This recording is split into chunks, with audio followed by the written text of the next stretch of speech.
I know my parents love me, but there were still very problematic things that I went through while addressing the racism that is being perpetuated. He's getting what roles, his mom asked? Oh, your hair's not professional. Oh, you look like a little thug.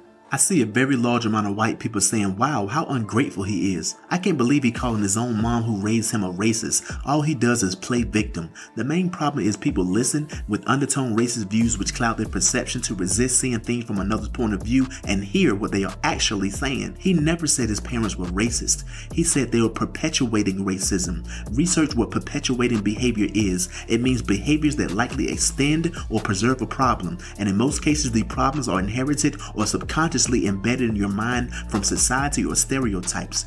He said he's sure his parents love him, but that doesn't mean they weren't flawed like all of us. He's in a position to teach so many the impact of the words we say to our children, but instead of being open-minded to learn, all you want to do is continue to perpetuate that same racist bull and slow down the actual growth in society. Having locks, cornrows, or braids don't make you look like a thug. I know plenty of blonde-haired, blue-eyed killers. How would you feel if the world said every white boy with hair like Justin Bieber are killers and rapists like Jeffrey Dahmer? Think about it.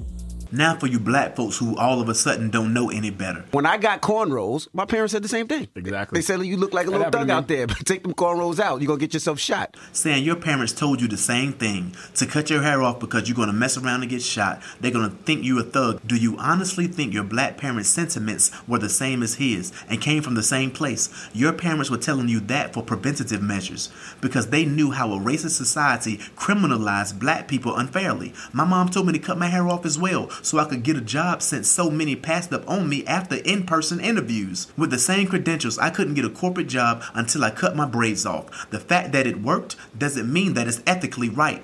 It's a shame that we have to change our natural appearance to conform and look like people who we are not just to be able to get by. His parents really thought he looked like a thug. Black parents don't feel their kids look like thugs. They tell their children to alter their looks so others won't feel they look like a thug or unprofessional when they're in their natural state, and that ain't right. The Highest Point Podcast. More than a pod, it's a lifestyle.